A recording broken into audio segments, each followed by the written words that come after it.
keeping it coy. On today's video, we're going to be digging the trench for the bottom drain basically to come out the other side. Lots of rain this morning. Hopefully will hold off. So I'm going to finish my coffee and then we'll go out and get it dug. Blooming typical, eh? I don't know if you can hear me under this storm that's just all of a sudden come out, but yeah, just started digging. I don't know if you can see it over there. Let's see if I can zoom in a bit. Just started digging my trench for where my pipe's going to be. So we'll go through there, and obviously I need to dig down to the same level, move the stones and some bits out of the way. Got all the hardcore out from where the path used to be, literally inch under the ground. Started filling my wheelbarrow up and it's absolutely chucking it down. Absolutely. But considering it's now been raining what, 10-15 minutes, and it really is coming down, other than the odd bit of the pond wall where the top is, where it's all loose soil falling into the pond, it really is coming down. But look, not a single puddle in there today, because all that's left now, got past the clay layer, is just sand and stone.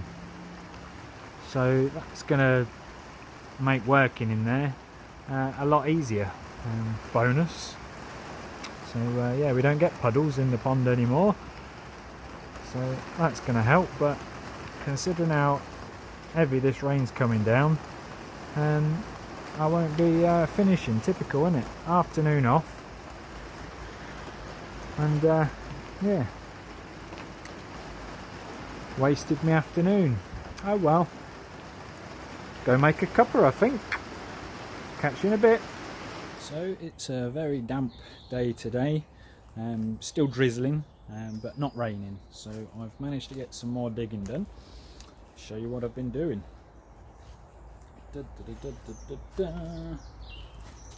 That is a deep hole, and if I can get round this side, I don't know whether you'll be able to see it. Ooh, squeeze round. We have broke through. There is daylight. So yeah, next job now is start doing some pipe work. So as you all know, the bottom drain dry fitted that section. It's not welded yet, but just got to check my angle coming off the 45, make sure that goes through the hole. If not, I'm gonna have to dig it a bit more. But yeah, we are actually through. You can see daylight. There you go, look. We're through. So I just got to shift that pile of earth now. Loads more pebbles, big pebbles. As you can see by in the wheelbarrow, I'm not removing every single stone, that'd just be ridiculous. But yeah, just the big ones. Might do something with them, might get rid of them, might, don't know. But yeah, so we're getting there. So yeah, so gonna whack that down one more time, as it's had a good few rains on it now, and yeah, luckily nothing at all has collapsed from that side, so I've obviously packed it in quite well. But give it one more whacker plate, re-level it a tad using what's probably in that wheelbarrow. I've still got 2 bags of soil down the back there. One, where's my finger there?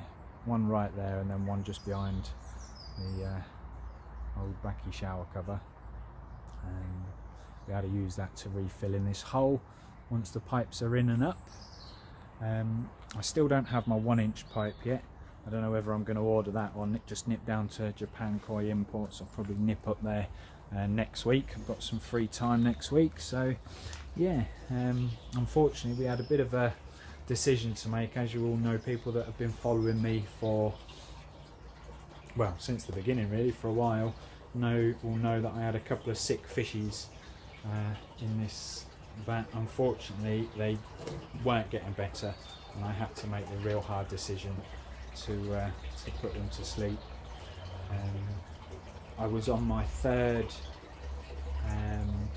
first aid kit, and I was pretty much out of everything. I mean, I was treating them 2 or 3 times a week. As you all know, I've been putting acroflavin in there. I've reduced the salt level right down now. It's only at 1%. But yeah, they weren't getting better. No other fish has any sign of illness in there now. So yeah, down to 5 koi in there now. I think in a previous video I did say there was only 6 in there, but there wasn't. It was actually 7. I missed one.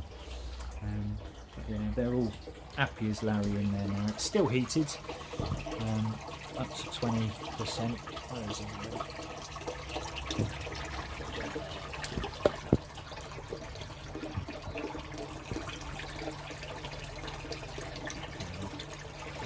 So we'll stick with them.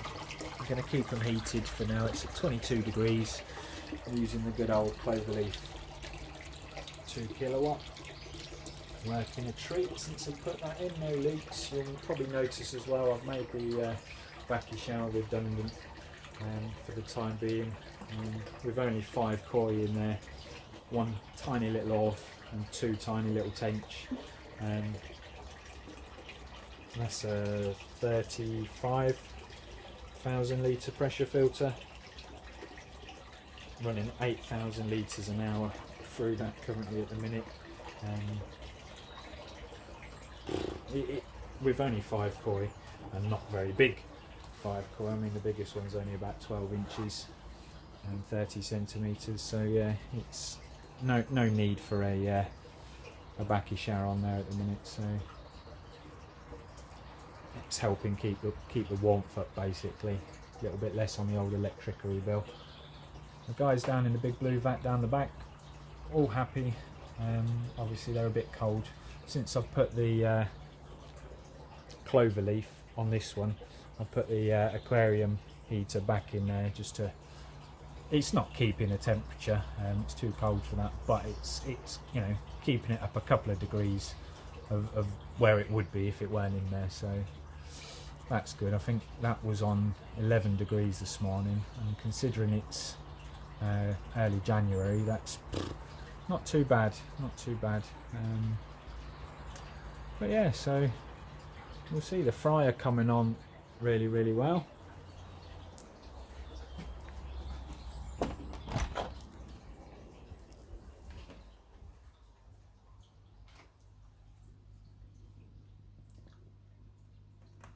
They just won't stop eating the tank yet again.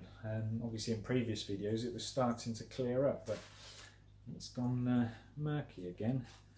So yeah, I really don't know what's causing that. I mean, every 3 days the filters get cleaned out, and I'm rotating the cycle. So for instance, day 1, the air filters, that one and that one, they get cleaned out on day 1, and day 2, this filter here, that gets cleaned out, and then on day 3 the big main filter gets cleaned out. Yeah, still it's cloudy. I'm thinking it's something to do with the food personally, because I'm still on the fry food at the minute. Mix of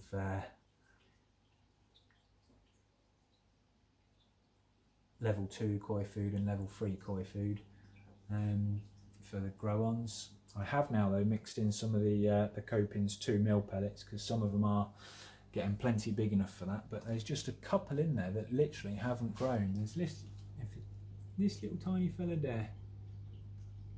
Gone now. Oh no, there he is.